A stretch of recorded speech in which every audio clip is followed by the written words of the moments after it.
Sa pagpapaganda o kaya'y pagpapagwapo, hindi ba't madalas na kopyahin ng karamihan ay ang mga celebrity?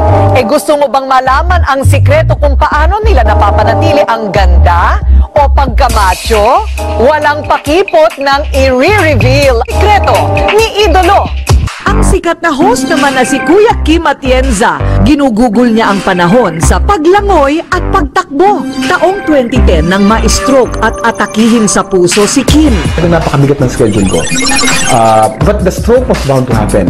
Whether mabigat ang schedule mo o hindi, stressed ka o hindi, akala ko talaga mamamatay na ako. Mabuti na lamang at naagapan. Mula nang malampasan ni Kim ang banta ng matinding karamdaman, hindi na siya nagpatumpik-tumpik. Bumalik din si Kim sa kanyang healthy lifestyle. Alas 6 ng umaga tuwing Martes at Huwebes, nagpapapawi si Kuya Kim habang iniikot niya sa pagtakbo ang buong Dasmariñas Village sa Makati.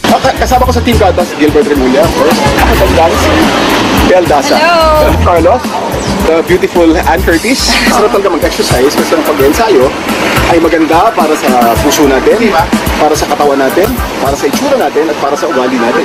Isang oras ng pagtakbo at pagtulo ng tumatagaktak na pawis. Imbis na tubig ang inumin ni Kuya Kim, inuming kulay berde o green ang ipinakita niya sa amin. By itself ay rich in vitamins and rich in antioxidants.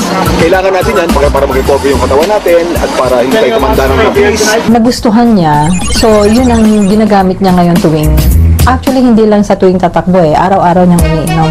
Mayaman kasi ang natural nitong enzyme, folic acid, chlorophyll, organic sodium at marami pang iba. Pwedeng 2 capsules o 3 capsules twice a day. Pero pag kami mga sakit na at maramihan na yung kailangan niya, yung juice powder na yung pinagagamit ko.